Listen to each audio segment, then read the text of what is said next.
With great power comes great responsibility. My content existed because I tried my very hardest to be an absolute and utter realist, especially with uncomfortable truths. I was pointing out that very uncomfortable. Is that a truth? It's an uncomfortable truth in many parts of the world. It's not a truth that I'm happy about. I don't want to be seen as a negative influence in the world. I know that there's a whole bunch of men. I get thousands of emails a week from men whose lives I've saved. I get thousands of emails a week from men who are on the verge of suicide and I've saved their lives. I believe in protecting and providing. I've been misunderstood. I don't want anybody to be offended by anything I say. I want to be a positive force in the world. I don't want anybody to hear what I say and make them feel bad about themselves. I want all people to live righteous and good, whether they're male or female. I think righteous is living true to your heart and knowing that you're doing good by people, not snaking anybody, not lying to anybody. I know I live a very righteous life. The government is not capable of helping the poor.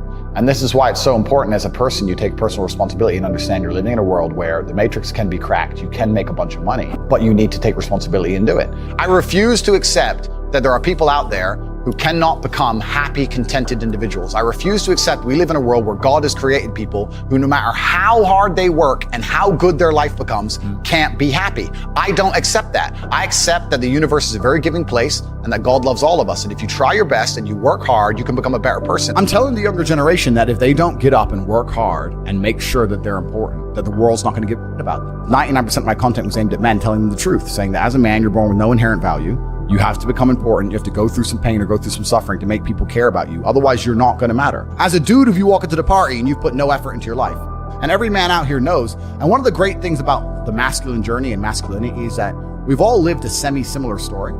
It's kind of cool. Like, we've all been the teenager, gets heartbroken. We've all been unimportant. We've all worked hard and then started to get some clout. And then we've all kind of lived the same kind of journey. So I say to everybody out there, yeah, if you don't follow that path and follow that journey and in one way or another get to the top, whether it's fighting, whether it's comedy, whether it's musician, whatever it is, if you're just going to stay somewhere near the bottom and then at the age of 44, email me saying I'm depressed, well, of course you're depressed, loser. Yeah. But that was your choice because you have to build yourself as a man. And if you decide not to build yourself, then your life's going to suck.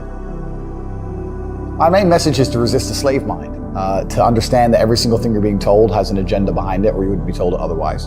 To examine every strongly held belief you have and try and identify where it comes from and why you have it. I sit and argue with people, I discuss things with people, and they so fervently believe a point. And I say, why do you believe that so much? Like, do you have personal experience? No, but I saw the news. The news told you X, and now you are desperate. You will sit here for hours arguing that point. A lot of people are completely empty vessels ready to be programmed. And I try and tell people, listen, to just stop for a second and understand that the things they're telling you to believe are not necessarily for your benefit.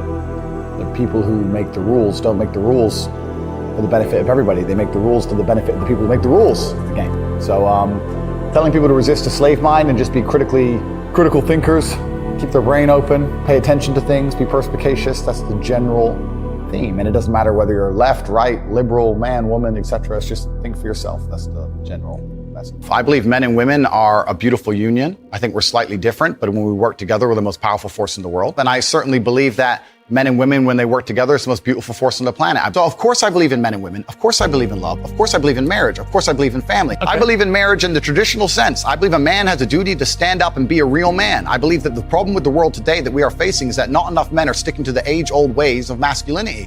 I believe that me standing up and saying a man must protect a woman and provide for her, so he needs to make sure that she's safe. He needs a degree of authority. I believe women are sovereign individuals and they can make any choice they so desire.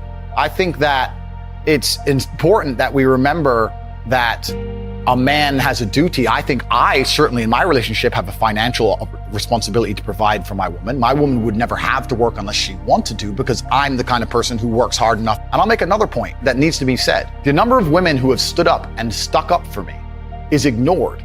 Thousands of women are making videos saying, I've met Andrew Tate, he's such a nice guy. I wish I had a man like Andrew Tate who felt responsible to protect and provide for me. You know what? I do belong to my husband, that's why I married him and I love him. We ignore the thousands of women who stood up and stood by me and said everything I said is true. This is that there's a large contingent of men who still want to make money, go to the gym, be strong, drive a fast car, be traditionally masculine, and don't want to be shamed for that. And I believe that feeling depressed is real. I don't believe depression as a clinical disease is real. I think PTSD is very real. Unfortunately, I have some friends who suffer from that. I know that feeling depressed is real. I believe that the number one power you have against these things are trying to take control of your own mind and affecting your own life. I believe that it's not healthy to hand over all your power and believe that depression is an outside disease that you can't affect. I know that when I've had difficult periods in my life, and also many of my friends, like I've said, suffer from PTSD and been through terrible things. I've lived a very difficult life, and I know people who have, that the things that made them feel better is when they woke up and said, you know what, I'm not gonna allow this to damage me anymore. I'm gonna take responsibility. I'm gonna get up and I'm gonna fight this as hard as I can. If someone comes to me and says, I'm clinically depressed, or I feel very, very sad, I would say the first thing you need to do is stop accepting the identity of a clinically depressed person. Stop accepting you have no control over this. And what you need to do is stop identifying that way, and let's work together to try and fight against it. A lot of people who are clinically depressed are suffering with something in their life, and if you fix the problem in their life, perhaps they won't feel depressed anymore. The thousands of people who have emailed me saying, my doctor told me I was clinically depressed and it's a disease that I have got in my brain and I can't be fixed. And I started listening to you and I realized that that's not the case and I can fix my own life, and you're the only person who has ever helped me. I believe feeling depressed is real. I do not believe it's a disease that you catch from the sky and you cannot affect. I believe that no matter what happens, I believe you have control of your own mind and you can fight against it. I believe if you change your circumstances in your life, you may feel different. I'll give you a quick example. I had a guy who emailed me saying he was clinically depressed and he was going to kill himself. I obviously am not a psychiatrist, I'm not a doctor. I told him, because I replied to my emails. I said, have you been to a psychiatrist? He said, yes, I'm clinically depressed. I've been on these pills, this amount of time. I'm on antidepressants, it doesn't work. I said, I don't know what to say to you besides this. And he said he lost his girlfriend. That's why I became clinically depressed. I said, listen, go to the gym, get a six-pack first. Once you've got a six-pack, email me again. If you still feel like killing yourself, I don't know what else to say to you. I'd say, strong body is a strong mind, go train. He went, he started sending me progress pictures, emailing me him getting in better shape, and eventually got a six-pack. He's now a professional bodybuilder. And he said, I can't believe I was considering that. I feel so much better, etc. The doctor was telling him he was clinically depressed and couldn't cure it. He started taking control of his own life, and now he felt better. That if somebody has depression of any kind, whether it's clinical, whether it exists or not, whether they feel depressed or not, whatever, that taking control of their life, taking personal responsibility and working hard is always going to be the positive, best thing they can possibly do for their life going forward. How positive is it? Them. Of course, money can't buy happiness. I agree. But money is the third most important thing in the world. First is your health, because you have nothing if you're going to die. Second is your relationships, because you need love and family. That matters the most. But money can buy everything else. So money's the third most important thing. The average people come to me and say, what do I do? I'm just the average guy. And my only answer is stop being the average guy. It's my only answer. You can't just be the average guy anymore. The idea from the 1950s that you can just be the normal, average, law-abiding, hard-working citizen and you'll have a good life is gone. Any man out here who goes, I'm just going to work hard, do my bit, and obey the laws, and I'll have a good life. No, you won't. No, you will not. Just doing your job is never going to make you rich, because you're just going to be taxed into infinity and you're going to stay broke. So just obeying laws and doing your job now has set you up to be a peon and a slave for eternity. You have to get yourself in a position where you're making enough money.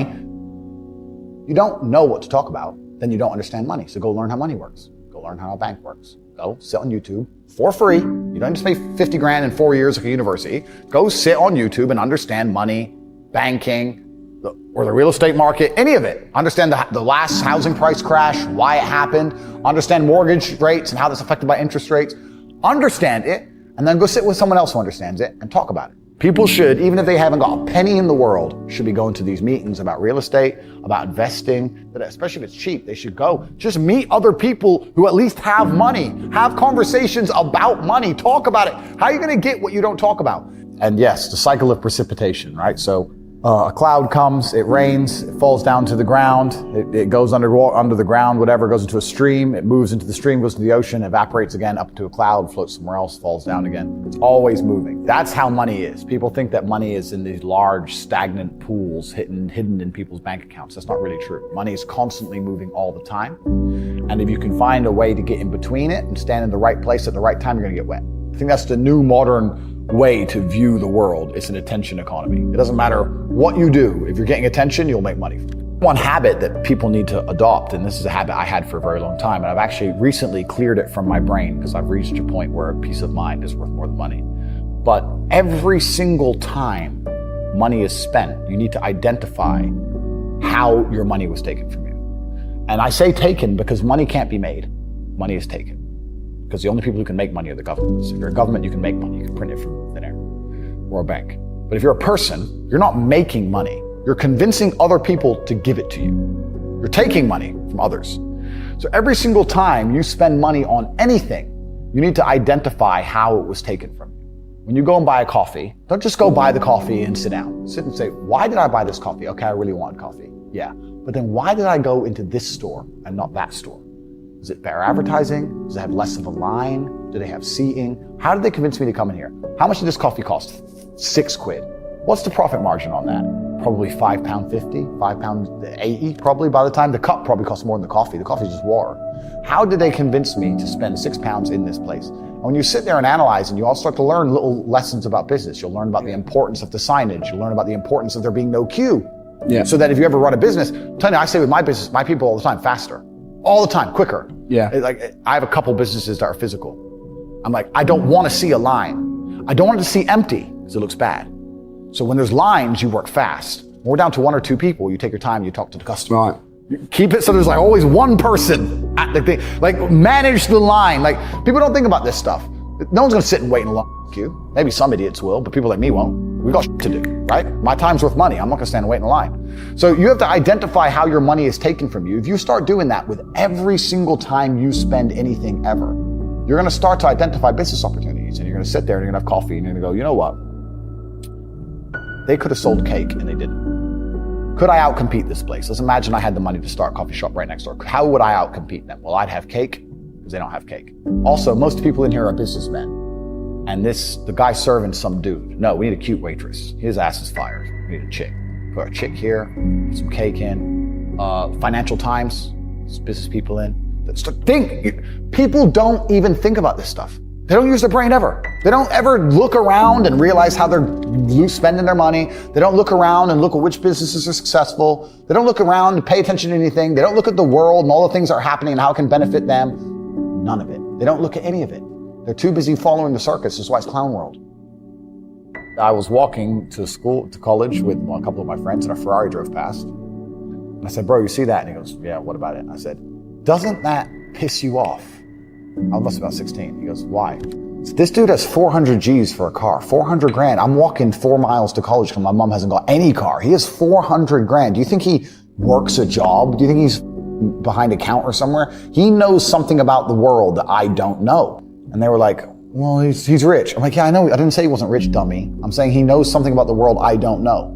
And I was intrigued and it angered me. I couldn't sleep for weeks. I was pissed off. Every time I saw somebody with genuine money, I understood that everything I was being told and taught and they were trying to make me believe just simply wasn't true. I was like, none of these people are getting these things by following the path that the system is trying to make me follow. And everybody intrinsically knows this. If you go to if you're at a BP, you're at a petrol station, and I pull up in my Lamborghini, nobody goes, wow, he went to school. He studied hard. And they do that because they know that the easiest way to amass wealth is to break the rules, because the rules are not designed to allow most people to make money.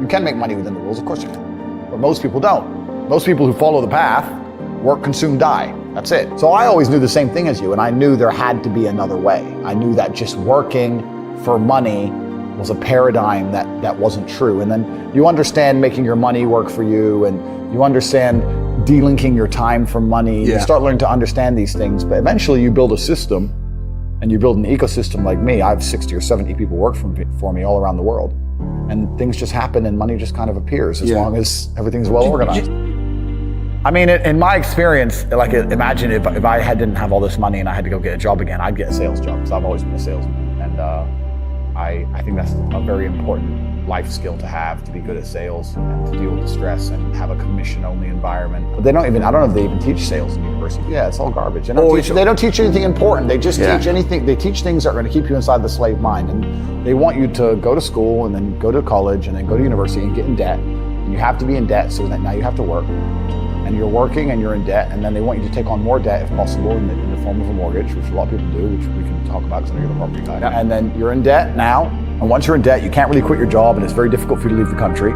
And now they can hold things over you. That's the goal. It's all about control mechanisms, and the system is very well designed to make sure that people are conditioned to obey. It's very hard for the average person to say no to anything. Unless you have millions and millions and millions of dollars, it's very difficult to even have an opinion on subjects. That's the thing about being a man, and that's what I was saying to the kids. It's like, look, you need to get up, and it's going to be very, very difficult. The world's getting harder and harder, especially for men. It's all clout, it's all status. There's no way you're going to matter unless you get up and you work extremely hard. Should young men aspire to work very hard, have no criminal record, become multimillionaires, protect and provide for the women close to them, be sovereign so they can stand up and have their own points of view in face of cancellation, be able to not be mentally intimidated when they go on national TV and there's traps set up for them? Yeah, I believe that confident, strong men who stand up and protect and provide for women are a good thing for the world and a good force for the world. And I don't think that I put a magic spell on anybody. I think there's a whole bunch of men in the world who understands my value. And if men grow up to be like me, you're gonna have a whole bunch of people with no criminal record, dedicated athletes, who protect and provide for the people close to them,